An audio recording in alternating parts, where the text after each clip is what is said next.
Welcome back, and thank you for staying with Katie. And this past 2 hours so far, we've been discussing the impeachment motion against the Deputy President, Rigathi Gachagua, that is set to be tabled in the National Assembly this afternoon. Of course, my guests are still with me. We have Mark Bichachi, who's a communications strategist, joining us live online via Zoom. George Kithi, an advocate. We have Kevin Osido, governance expert, equally executive director, County Governance Watch, and Dismas Omokua, political risk analyst. Now, gentlemen, before we continue with this conversation, let's just take a look at what exactly the Deputy President had to say yesterday in regard to the Mount Kenya people. Iko swali watu wa kwetu nyumbani wanauliza, watu ya Mount Kenya wananiuliza, wewe mtoto wetu ulisimama na Rais William Ruto akiwa katika shida mingi sana. Yes. Ukateswa, ukaumizwa, lakini ukakaa kidete. Na sisi ukatuzungumzia na ukaongoza wabunge wengine kusimama na Rais William Ruto. Imekuwaje? Naibu wa Spika ameita mkutano kusema wewe lazima ufukuzwe uende nyumbani, na yeye mwenyewe atasimamia katika bunge na kuhakikisha umefukuzwa. Wananiambia watu ya nyumbani, kama lazima Rigathi Gachagua afukuzwe, si hao ndugu zetu na dada zetu wale wangekaa kando, kwa sababu siku walihitaji sisi kabisa, kulikuwa kimeumana, wako kwa matatizo, wako kwa shida, mtu yao wako chini. Yes. Sisi tulisimama na yeye na wabunge wetu. Wakati huo hakuna alimtia alama Rais William Ruto. Wananchi wote wa Mount Kenya walisindikishwa na Uhuru Kenyatta waachana na William Ruto, wakakataa. Sasa watu ya nyumbani wanauliza, hawa ndugu zetu na dada zetu tulitengeneza urafiki na hawa ni mwaka miwili tu, mbona hao ndio wako kipaumbele? Mr. Deputy President. Mark Bichachi joining us live online. All right, Bichachi, that is the Deputy President, Rigathi Gachagua. They're just talking about the Mount Kenya people and their questions in regards to this impeachment motion that is set to be tabled. And we've seen him, you know, in various media interviews asking the President, that is William Ruto, to intervene on this issue. But the key issue that we're talking about right now is the issue of the fact that the Deputy President always refers to the Mount Kenya people, the Mount Kenya region. Let's talk about that mtu mentality. Well, it's a shame, really, that this country keeps falling down the same rabbit hole every time. Every time someone is caught in corruption, tunasema it is our tribe that is being hunted down. Every time someone is being impeached, he says Mlima Kenya is asking why Mtuwetu is being taken to task for his own behaviors. Instead of Rigathi Gachagua focusing on proving that he's been quite an able and ample deputy president, instead he keeps talking and harping on about the mountain. He must be made aware that Kenya constitutes of an ocean, a lake. Lakes Turkana, Lake Victoria also exist. There is the Yatta Plateau and many other places that he needs to sensitize himself and orient himself as to what Kenya is. And he should quite honestly be ashamed of himself that at such a critical time, if you needed the people of Kenya to support you, why are you only crying to the people of the mountain? Why can't you say to the Abaluya that Abaluya, listen, I have been your deputy, say to the Kisi, or Duke defending, because the deputy president, in fact, has proven he run this country, needs to realize and needs to wake up to one reality, that either we must choose to remain in our tribal cocoons and remain in the backward hell that we have remained in for the last 6 years since independence, or we must agree that there are only two tribes in Kenya, the tribe of the haves and the have-nots. And when the have-nots realize that we are many, we are much more in number than the haves, then probably Kenya will change. What is interesting is consistently the hubs have one tribe. They get on one flight, they go to Beijing. They get on one flight, they go to Dubai. The have-nots are divided every day based on whether you speak Luya or Ekegusi or Akamba. What the have-nots need to do, and they need to realize it very quickly, is not all of us will have the chance to be corrupt. Not all of us will have the chance to lead this country. What we need to do with urgency is, 1, stand with our own. 2, stand for what is just. 3, stand against corruption. Whenever a leader begins to tell us, sisi watu wa mlima, you must ask yourself, how many people did a mountain give birth to? We all came out of our mothers and our fathers. We must remember that we are human before we are children of any mountain. And we must then ask regarding Gachagua, if indeed he is feeling besieged, why isn't he defending the Mararas of today who've been arrested? Why is he not defending our children who come from that very mountain, who have had access to healthcare taken from them, who have died because they can't access medicine, who have been arrested illegally? Where is Rigathi Gachagua in defending the people while he's asking the people to defend him? This is the misnomer with Kenyan politics. All right, coming to you, Akili, removing your legal hat for a moment and putting on your political hat, do you think we're back to the politics of sympathy? Yes, we are, and there's a reason for it.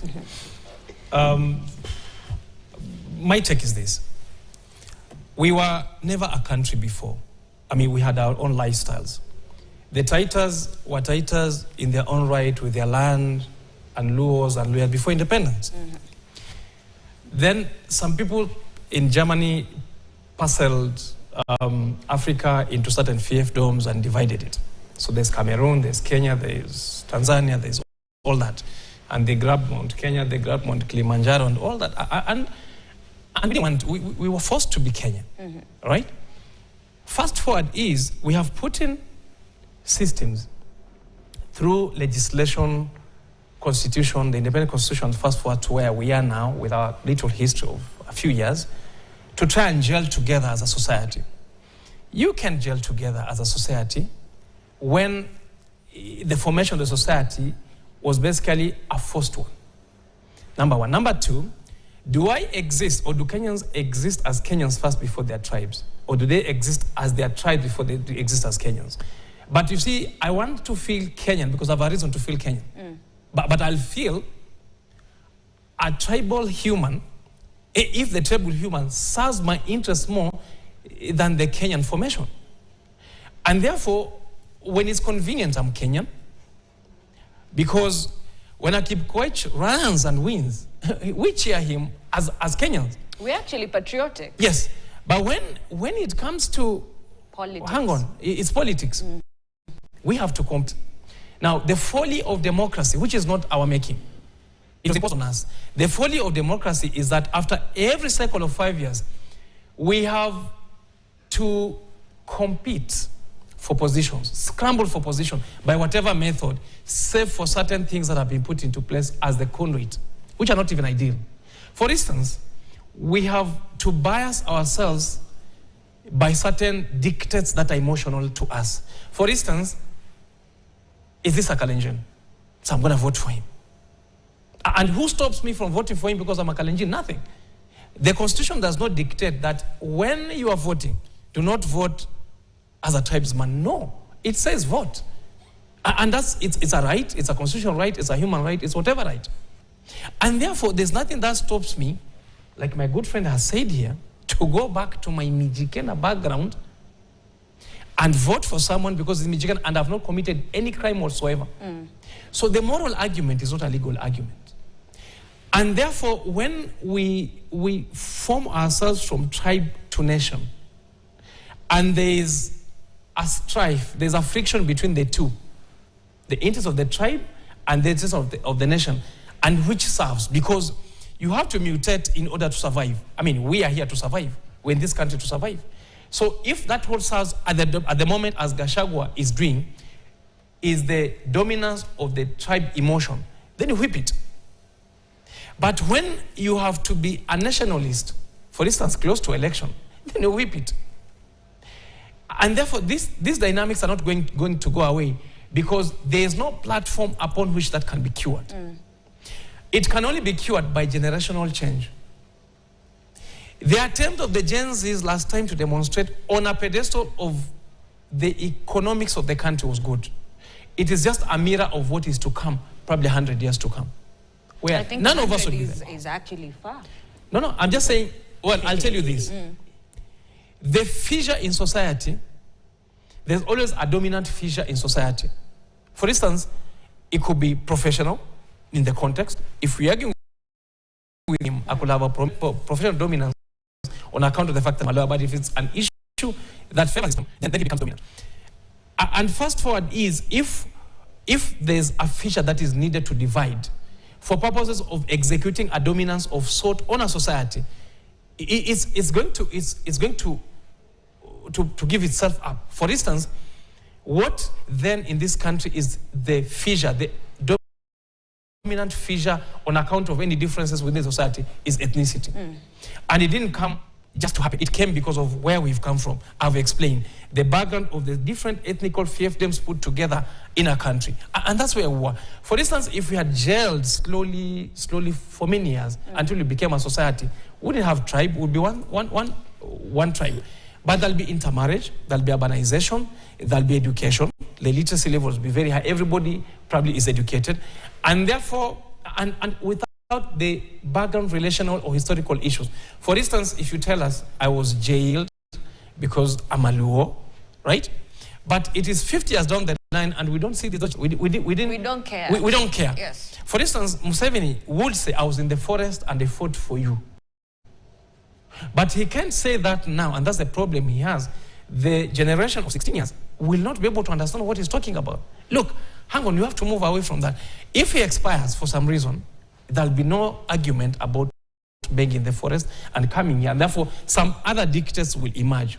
The societal features will always be there. It could be race in the US, it could be ethnicity here, it could be clanism in Somalia, and many other reasons. Okay. In some places, it's even the color, and sometimes it is the religion. And even if it is just an Islamic religion, there's the Shia and the other. So it is always, there's always a fissure of sorts. Even in haunting parts of home. The fact that you're a boy and this is a guy, we want all the wealth because you are men. I mean, there'll always be a difference that becomes dominant in society for purpose of dividing us. Okay. Now, in terms of what I've explained as a cycle of democracy, the democracy presupposes society is literate. It can understand the issues. Two, democracy presupposes that we are all equal and therefore we'll be able to exercise our voting right with a measure of equality in its force of the vote. Let me tell you, some votes are more important than other votes because some votes can be bought and others can be bought in this country. In fact, some people won't vote until they're given money in order to vote. And that's a suppressed vote because it is not an opinion of the person's aspiration to how he's going to be ruled. No. It is because he wanted the money to go and eat. It doesn't matter what happens to the vote. And therefore, democracy presupposes that we're all equal. There's no poverty. There's no class stratification in the manner which Bichachi was explaining. And democracy presupposes an ideal. Okay. It is not, therefore, the best system for an African society like ours. However, because it is the one that is best in the circumstances to prescribe leadership, we have to take it. When we take it, we must then agree the component of the fault lines that it comes with, that we have to live with it. Fortunately, we can live with it, and it's because the law presupposes tolerance. Okay. Remember, I'm not supposed to like you or love you. I have no business whatsoever, and there's no dictate in law that I have to like or love you, but it's a dictate that I have to tolerate you. And that's all that keeps us going. Okay. We tolerate each other. You know, they say peace, love, and unity. Peace, yes. Love, I don't think so. I think it's tolerance. And unity. And unity may be unit of purpose. Okay. all right, gentlemen. I know you want to respond to that, but before we do that, let's take a look at what exactly those on the ground are saying, the people. And I understand Clement Masombo is ready, joining us from Nyeri, the backyard of the Deputy President, Rigathi Gachagua. Clement, good morning. What are the people of Nyeri saying? Well, very good morning to you, Ashley. Indeed, Tuesday, October 1st, 2024 will be remembered in Kenyan history depending on the outcome from the parliament later on today, following that the tabling of the motion to impeach Deputy President Rigathi Gachagua. But right now, I want to engage the residents of Nyeri Town. Remember, this is his home ground, to hear what they have to say about that forthcoming impeachment motion. Tuanza na leo, utueleze unaitwa nani, na leo huo mswada wa kumng'atua mamlakani naibu wa rais Rigathi Gachagua na wasilishwa bungeni, maoni yako ni gani? Nikianza kwa majina, Clement aitwa Madhenge, na mimi ni mwanabiashara hapa Nyeri. Mahali Rigathi Gachagua ametoka, mimi maoni yangu nasikia hiyo motion inapelekwa bunge saa 8. Washa maoni yangu, acha niwaambie wabunge, hiyo kitu mnataka kufanya inatuudhi kabisa. Juu tuliwachagua mwende mtufanyie kazi. Hatukuwachagua mwende mpigane na Rigathi ama mpigane na nani. Sisi tunasema hiyo kitu mkwamishe. Na tunawaomba, juu na huku itakuwa tu hot to hard kurudi huko nyinyi. Wacha mjaribu kuimbishi Rigathi. Nyinyi mkirudi hapa Nyeri, kwa sema ukweli, itakuwa hot to hard. Na niwaambie Kimani Chongwa na my friend Dani Kanima ina Madhengo hapa Nyeri, hata after Cain kuwa Abel hakufanya mkubwa. So hata nyinyi mjue, hata kama mtatoa Rigathi Gachagua, nyinyi mtakuwa kubwa. Saa hii after kumuimpeach hivi, sisi tutapeleka kwa barabara. Wacha tukutane, mumwaga ugali, tumwage kitoweo, tukutane sasa. Haya, wamwage ugali, wamwage kitoweo. Mwenzako amesema hapo, unatoa maana gani? Maoni yangu, mimi niko hot sana. Wamtoe Rigathi, wajue watakuwa wakipitia wapi. Wamtoe Rigathi, IBC mtaka iudo haraka. Sekenda zetu na watoto wetu na mabibi zetu, tutaondoa mapema. Na Rigathi ndio alisaidia president wetu kuchukua hii kiti. Lakini Mkikuyu anakula yule mwingine. Kwa hivyo, mimi siwezi, baba yangu ati ni tajiri na mimi nafanya kazi, siwezi nunua hata building mahali yoyote. Sasa hii kitu kama autismani inasaidia kila mtu. Ukienda huko unakuta watu wanafanya kazi huko. Kwani bottom up ni nini? We food unakula Mkikuyu. Na hujasikia Raila akitusi watu yao. Na tunamkumbuka aliyekuwa president wa Kenya, Uhuru Muigai Kenyatta. Sasa ile miaka 2 alikuwa ametupatia imejitokeza. Alikuwa kweli, we are blaming wale watu walitumwa na Uhuru Muigai Kenyatta. Yes. Aya, asante. We, maoni yako kaka ni gani? Wanze na jina. Jina naitwa Moffat Kariuki. Kitu ya kwanza ningependa kuexpress my feelings kuhusu hii history yote ya impeach Rigathi. Kitu ya kwanza, kuna kitu inahuzunisha sana. Our area MP yako kwa front line ku-impeach mwenye, yani mtu tu wa nyumbani bana. Yani unasema tu dawa ya Kikuyu ni Mkikuyu, hiyo iwezi bana. So mi naona kitu ya kwanza, MP wetu wa Central na hawa MP wa Mount Kenya wanafaa kuwa on the front line kutetea mtu wao. Ebu angalia kabila zingine, niseme sorry to say, kabila zingine Wajaruo wao wanapigana kwa udi na ufumba kutetea mtu wao. Lakini hapa naona Wakikuyu ndo wako kwa front line bana. Then history ati sijui amenunua utispana amenunua. Hebu tuambie Weston ya nani? Weston ya nani? Tunajua hizi mandege, hii ndege president alienda nayo. Walitupiga Kiswahili hapa sijui imetoka Dubai. Tunajua mwenye hiyo ndege ni nani bana. Na haulizwi. Mbona mtu akijaribu tu kwani si yako hapo politics ndo ajisaidie? Kwani akijisaidia watu imekuwa shida? Bana, hiyo haiwezi. Haya, na wewe kaka unasemaje, maoni yako kuhusu huu mswada ambao utawasilishwa bungeni leo ni gani? Kwanza ningetuma ishara ya bilabi kwa deputy president wetu Rigathi Gachagua. Rigathi Gachagua asikome hata dakika moja, kwa sababu Rigathi Gachagua anakufa juu ya kuangalia vile watu wa Mount Kenya wanaumizwa na hii serikali. Kwa hivyo mimi ningeomba ma-MP wa Mount Kenya wasidhubutu hata kidogo kuimpeach deputy president wetu. Sisi ndio tulimchagua, wao walikuwa wanamfuata kama umbwa wakitafuta kula. Ndio kama hakuna MP wowote wa Mount Kenya aliingia kama sio Gachagua. Tukiangalia wale tu wote, tukiangalia watu hata wengine walikuwa wanatufanyia mambo mazuri kama Kadini Kega, walitoka juu, hawakuwa pande ya Gachagua. Hao ukiangalia huyu MP wa Nyeri, kusema ukweli amejaribu mara 4, lakini wakati aliingia kwa mfuko ya Gachagua na yeye saa hii akaingia akapata hiyo kiti. Na saa hii ndio nasikia ndio wa kwanza kuimpeach Gachagua. Na muomba kitambo aingie kwa hiyo bunge afikirie mara 2. Ni nini anafanya? Ni watu wa Mount Kenya anasaidia ama ni mfuko wake anasaidia? Tafadhali msijaribu hata dakika moja kuimpeach deputy president wetu. Huyo ndiye president, huyo ndiye deputy president yetu na ndiye kingmaker wa Mount Kenya. Haya, asante. Tumalizia nawe kwa haraka. Maoni yako ni gani kuhusu mswada wa leo? Kwa majina mimi naitwa Samuel Rokagenyo na mimi ni mkaaji wa hapa Nyeri. Kwa vile mimi naona kama hii ni siasa tu. Kwa sababu hata wakati wa finance bill tuliambia wawache kupitisha hiyo, au wakapitisha. Then hata wakati huu ndio kuko tu. Hii ni siasa wako naye. Kwa sababu walisema mkubwa wao wanaweza Kidiki ndio anaweza kuwa mkubwa wao. Kwa nini wao wabunge tuliwachagua waende wakafanya nini bunge kama sio kutusaidia? Sasa kwa nini wanauliza Rigathi ndio mwenye gari au ni president? Sasa tunaona kama huyu anapiganisha kichwa, na kwa sababu hawa wabunge tuliwachagua wakatusaidia, lakini hawajijui vile wanafanya hivyo.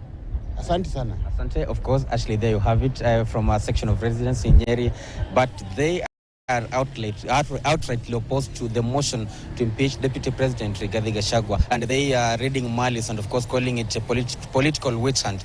But later on we will be speaking to some more residents and even trying to find leaders from this region if they will be available for a comment on the same. Ashley. All right, thank you so much, Clement Masombo, for that. Coming back to our conversation, I know you want to talk about the sympathy issue, but even as you do,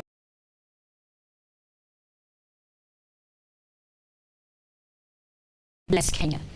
Remove tribalism from politics. What is left of our politics? Remove tribalism from politics, it is nothing. Remember where we began at 7. I think it's almost 10 o'clock now. And you were talking about the quest for power, and particularly in our context, and you were saying you only need 4 things, and there's no need to buttress to go back to that. But one of those things is your ethnic community. And so politics makes sense in our country or in our context based on the local aspects of politics being local. And that local aspect is largely your ethnic community. And that is really the bargaining power around how you acquire or become anything, politically speaking. And that is why you probably can imagine the efforts that are either pro or against our devolved system of government. Because the spirit of devolution was that occurrences like what we are currently seeing would then be either diminished or killed by devolving power. So that people no longer imagine that the president is the owner of the budget. Because then you have your own county integrated development plan as that level. At that level, you meet, you agree on your priorities, and then you are given a budget, you go through the process, and you agree that now for the next term of the financial year, we want to budget this amount of money as a people on this issue. But we still have a mechanism where the president can go to a place and say, hata hii barabara nimepitia hapa sijaifurahia, wiki mbili nimewapatia mako, au yo contractor ako wapi? And then you see, so people still imagine that that power and its quest is really at that high level, the presidency. And that is why the people that are making their comments there still are even threatening in my view. And they are saying, UMPs, musijaribu. Because that is Nyeri, it is the backdrop. I imagine what people in Turukana, in Kilifi, Kwale areas, Hola, Tana River would be saying about this issue, especially given their personal experiences with the presidency and devolution, and both of power and resources. So power also determining who becomes what in your community. Because at that level, devolution will be able to ensure that you are the ones who are choosing your own governor. And at the national level, you begin to ask yourself, who is CS Treasury? Who is MD for Kenya Power? Who is PS for Health? Who is this? Things that also matter to Kenyans, but yet at that particular level, you are able to navigate and deal with them by having your own opportunities to make your own decisions without relying on someone called the president. But this is very, very gravitating because people still see the power that comes with the presidency. And that you can also, decide what amount of monies counties get and when they get them. And that is why, slowly by slowly, despite making strides in devolution, we still see power and especially money still being held to greater extents by the national government. Okay. Which takes me to the sympathy issue that Mheshimiwa Gachagua is talking about. Because remember that he is trying to rope emotions of citizens. Whereas, as we already said earlier on, the Kenyan people, this issue actually means, in my view, means very little against the efforts that Kenya Kwanza has made to respond to the promises that they gave to the people during the campaigns. But the sympathy aspects that the Deputy President is beginning to rope in my view, should be meted towards the members of Parliament, National Assembly, the people who are going to vote. Because hata when wanaongea kwenye TV, hawatakuwa na kura pale. But yet they also have the opportunity to call, WhatsApp, text their members of Parliament and tell them what they are saying. And presents the question around advisors. Because I know that initially we also spoke about gelling as a president and your deputy. But actually, you go to most of these offices, you will meet people like us, people we used to sit with here. They are the ones advising. And you ask yourself, what kind of advice are you giving to a deputy president who is facing an impeachment to go and talk on some local media station? Is it not time to begin to even reach out to the president despite having been left out of a WhatsApp group and all that? Question is, are they receiving the advice? There are those who have been claimed to be advising the advisors. Hence the question of crisis, because we have also dealt with crisis issue here. That you don't, crisis will require that you do things differently. And if when you're in a crisis like the one that Mheshimiwa Gachagua is in right now, you really need to listen to those people that are purportedly meant to be advising you, because there's also a certain level of confidence that you give to your advisors. And if I was asked to advise the Deputy President, I would ask him to look for two people.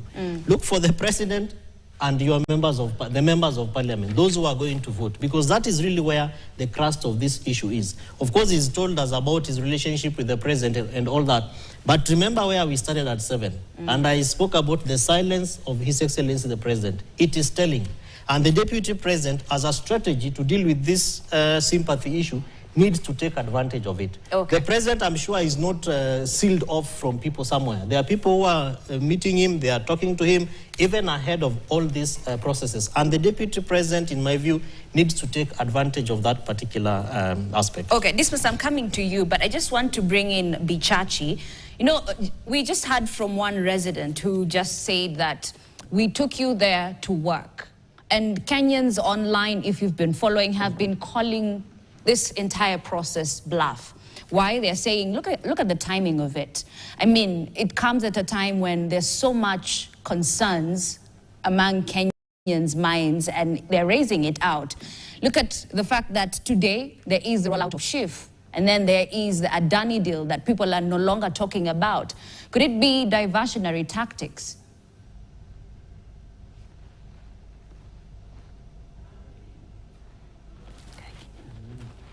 The problem with the country that constantly have a better diversion. Drought, it's corruption. If it's not corruption, it's tribalism. Kenya always has a lot of issues. In fact, today, our Haiti mission, our mission to Haiti, has been extended by a year. We are not discussing it. We are not discussing the social health care fund that is set to change how healthcare is done in Kenya. We're not even discussing that there's a new term coming up in January that our kids need to face. The issue with Kenya is that there's constantly a crisis, and we move from crisis to crisis. It is a country that is bedeviled literally by the mentality of problems. In fact, I'll remind you that one of the people who was just interviewed said that regarding Gachagua akijisaidia 1, 2, shida iko wapi? And that's a problem, that even we as citizens expect that when leaders get into office, they should, quote unquote, help themselves, which is meaning to help themselves to the national coffers. So the conversation around this country, and even if we go back to the Gen Z protests, or whatever it is, you want to go back all the way to 1963, every time we've had a revolution, we've made the mistake of assuming, A, that it is a person we need to get rid of. We said, yote wezekana bila Moi, we still had Anglo-leasing after Moi. We said, yote wezekana bila Uhuru Kenyatta, we've had issues. Now we are saying the same thing about Rigathi Gachagua. The truth of the matter is this: the system, the mentality, the socialization that is called Kenya needs to change. Kenya needs to be socialized away from what is called the national cake. Government is not something to eat. Kenya needs to be socialized away from management by crisis. We cannot move from crisis to crisis. Kenya needs to be socialized away from politics all the time.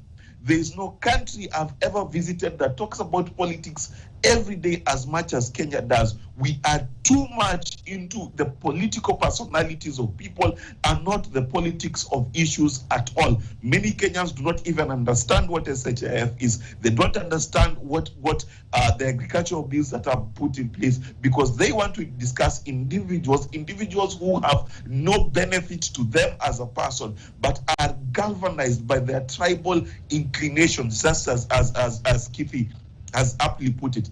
Kenya needs to, one, socialize itself differently, raise politics around issues, and avoid the idea that every time we vote badly, then after 2 years we begin to regret. Then lastly, can politicians please stop apologizing? Rigathi Gachagua insults someone, 2 years later they apologize. Raila Odinga insults someone, 2 years later they apologize. Are we children? How long shall you apologize for the same thing? Kenyan politics needs to be sanitized, sanity needs to be brought back, and the rule of law and the rule of common sense needs to be brought back to Kenya. Otherwise, we will be here another 10 years discussing the same issue, but through a different deputy president.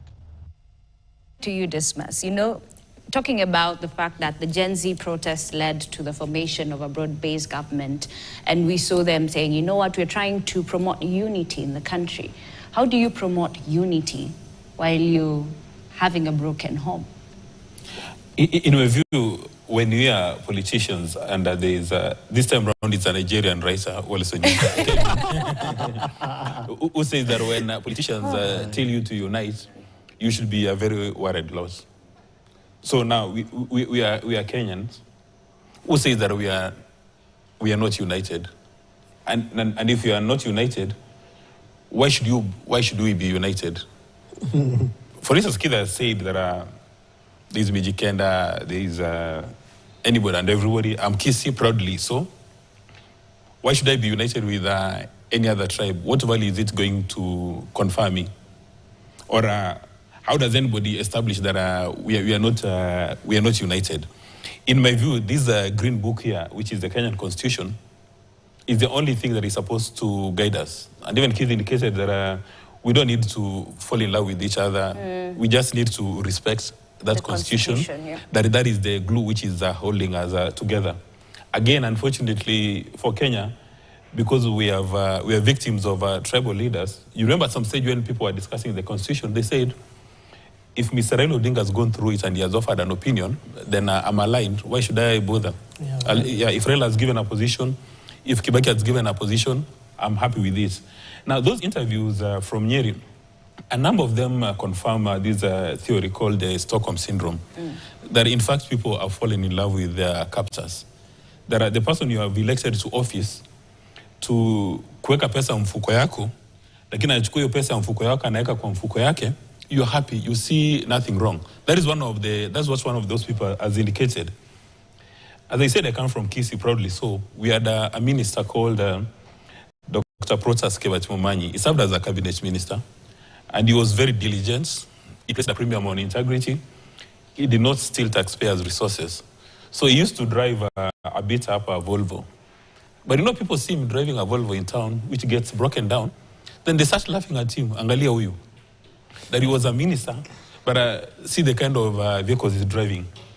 It's only in Kenya when a man who is 21 years old does illegal business or engages in criminal businesses, makes money. He goes back to the village in a chopper and a motorcade of 10 SUVs. He's called Mzee at the age of 21. He goes to church. He gets the front, center, middle, however you describe it. And even the local pastor would say, look at this gentleman. He has been blessed. Well, everybody knows that he has broken all the 10 commandments under this constitution. In other words, we have started embracing mediocrity and corruption. That if you do not succeed in mediocrity and corruption, then the general Kenyan will look at you and see you as a failure. So then how do we liberate ourselves? Now, there's a lady called Dr. Alima Sasha, who is a Kenyan scholar in the UK, who has said, she's done a lot of this research and said that one of the things she has indicated is that people need to socialize with content. You socialize with this book, you socialize with the economics, and you know what works in your interest. And even economists say that vote with your selfish interest in mind. Okay. Yes. Knowing that if you don't vote with your selfish interest, if you're a victim of these tribal shenanigans, you will go to West. But in conclusion, we must all of us be reminded that the DP is a national office. It's not a tribal office. So even if you've got your biases, if you cannot control or manage your biases, then don't look towards being a DP. And then number two, the members of the National Assembly who are going to engage in this impeachment process, it's actually part of their responsibility. Probably one may say that you are wasting time in the impeachment process, but it's one of their responsibilities. And contrary to propaganda now in parts of Kenya, the members of the National Assembly want to impeach His Excellency the Deputy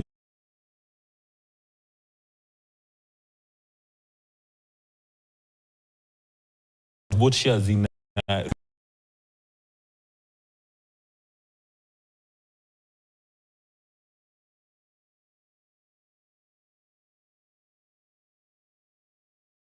Now listening to the views of the residents of Nakuru. Ken Gashuhi now joins us live. Ken, good morning. What are the residents of Nakuru saying? Good morning, Ashley. Indeed, there have been mixed reactions among Nakuru residents here in Nakuru County. We have this is a county that gave the UDA ticket over 455,000 votes in the 2022 general elections. And with me here are some of the residents who can share with us maybe what are their views regarding to the impeachment of Deputy President Rigathi Gachagua. Here with me, we start with you, sir. In 1 minute, maybe you can tell us what are your views concerning the impeachment of Deputy President. Thank you very much. I'm Aden Skawidi.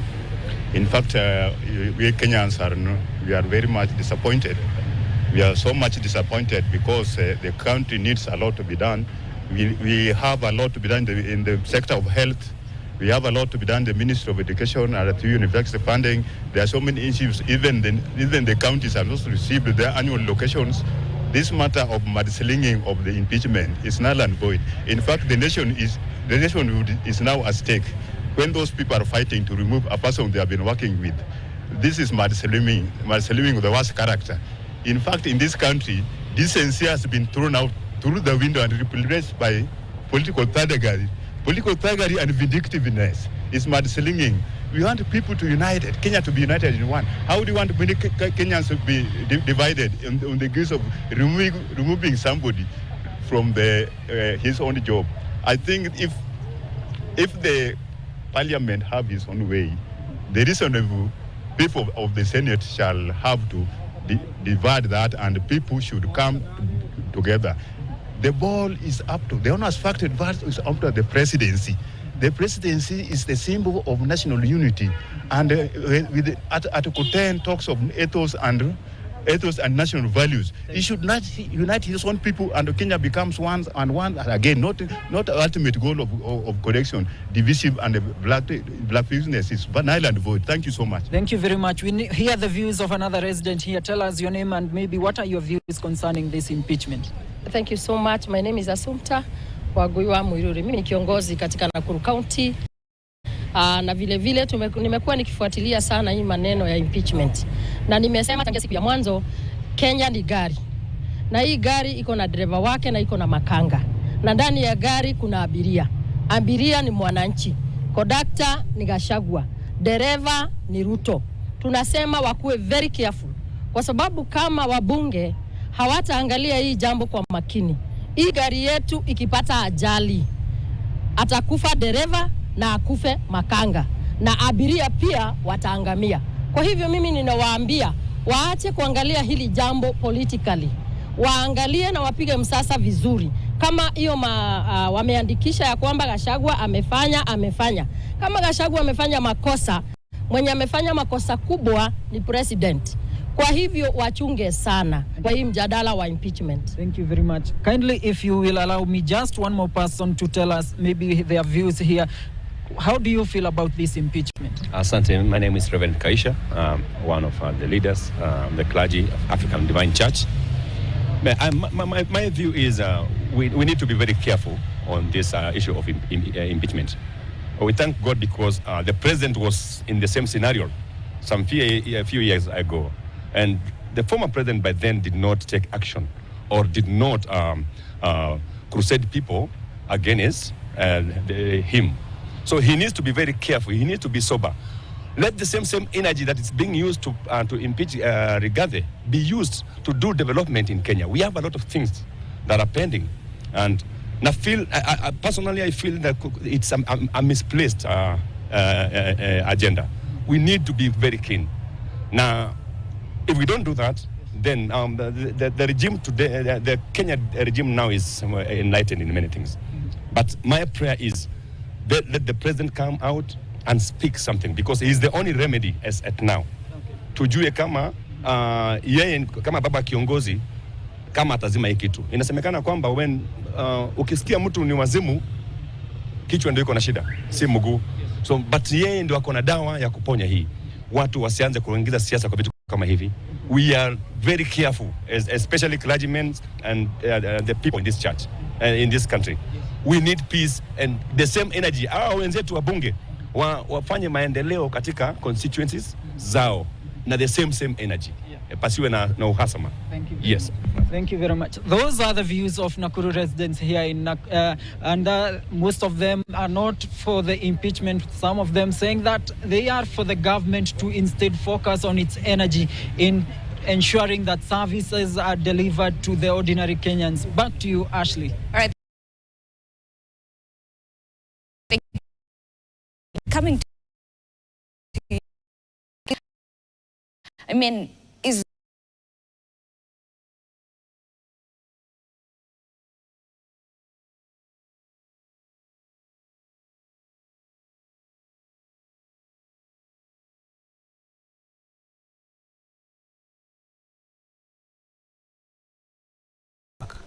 the political capital of Gachagua is different from the actual life of the citizens.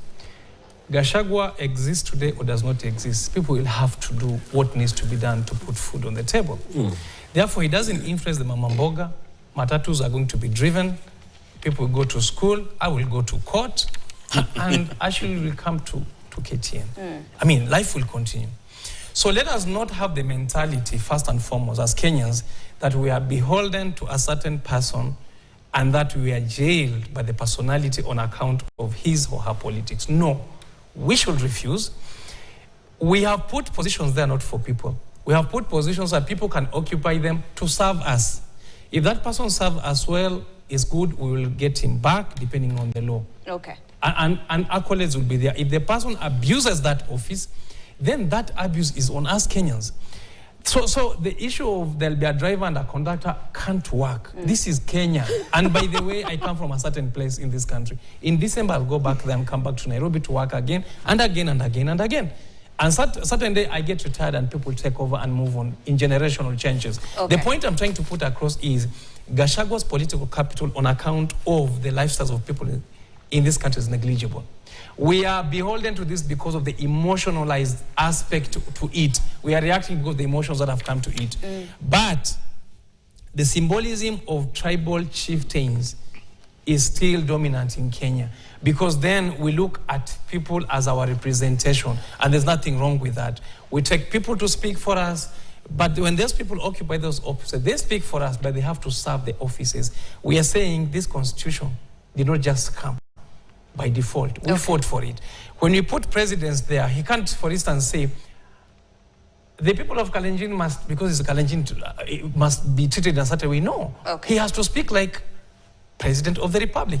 I expect, therefore, the Deputy President, whether this becomes merely a forewarning or is adjusted to an impeachment, whoever comes to that office, it must be told to that person, at least from this process, alone from this debate also, that that person must be beholden to the ideas of the nation. All right, your final remarks, Osido, and even as you talk about your final remarks, talk to us about the fact that corruption it could be a possible ground. I mean, we've seen reports that are saying the Deputy President acquired assets illegally. Let's talk about the fact that every time they fight, we get to know the dirty linen. What else don't we know? Yeah, what else don't we know? That which we do not know and does not affect service delivery is negligence. Okay. Yeah, I mean, is negligible, and it means that we can do without it. But remember that this is a political war, and if we were to dig deeper, there is something that is crystallizing this impeachment process and all these processes. Maybe we are not getting there because we do not know, or because we are afraid, or we are too careful, but there is something that all these accusations is leading us towards, and probably as a conversation begins in the event that the impeachment process gets a go-ahead. We have heard the Deputy Speaker speaking, we have heard the Speaker speaking, we have not heard the President speaking. In the event that he gives it a green light, we will get to know what really this is, and especially the losers, because this will have winners and also losers. Those losers will speak and they will tell us. Remember that an example of Mheshimiwa Moses Kuria, remember after the cabinet reshuffle? In 30 seconds, yes. He came up and said, we are going to say what happened with that election, what so and so did, and within a short time, he was given some responsibilities. Okay. So this is a crystal that we need to think through, especially from governance and implementation of the Constitution, and really sustaining our institutions, particularly the office of the President, and also allowing other institutions like EACC, DCI, because if they talk about whatever people own, and we know about them, we don't know about them, some of them are rumors, we have institutions that need to be empowered to be able to do their work, and that Kenyans need to have that confidence that those institutions are actually doing their work. Dismiss, your final remarks. In my view, the Kenya administration, despite all the challenges, they've done well, and that is what the president is supposed to be celebrating. Like, for instance, now we should be discussing the stories about the Asla Fund, the way it's created revolutions, about commercialization of livestock, and the reason why the presidency needs to stick together.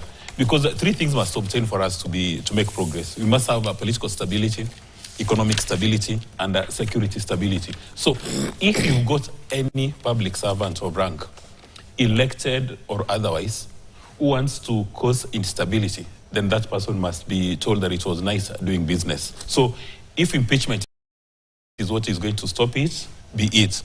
But again, as we spoke about Rahm Emanuel, the president has got a unique opportunity to reset the button and crush tribalism in Kenya using this impeachment. Okay. Yeah, I think it will go down in history. If the impeachment goes through and we've got a vice president outside Mount Kenya, people will be happy. Okay. And finally, there's one of the panelists who said that there are other counties that will understand what the president is all about. But there's never been a president in Kisii. So how do I know the presidency? I don't know if there's been a president from Ijikenda or from Migori. So some people, when you talk about the presidency or the president and the vice president, it's fiction.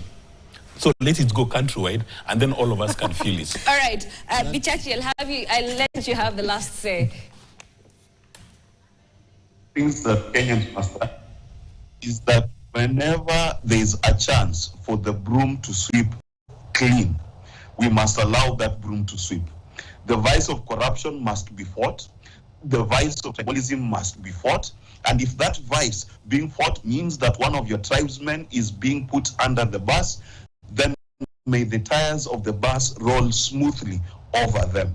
That is what Kenyans need to aspire to. That's what we should all agree to, that we need to live in a just, fair, and safe society where the corrupt have no advantage over those of us who have no access for corruption or for stealing.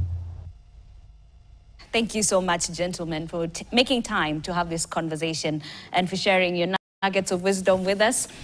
We had Mark Bichachi, who's a communications strategist, joining us live, and of course, here, governance expert, executive director, the County Governance Watch. Next to him, George Kipi, an advocate, and of course, last but not least, we have Dismas Amukua, political risk analyst. And that's how we wrap things up, but don't forget, we continue monitoring this event here at KTN. Agnes Gakunga comes up next with Yanayojiri. I'm Ashley Mazuri. I'll see you later.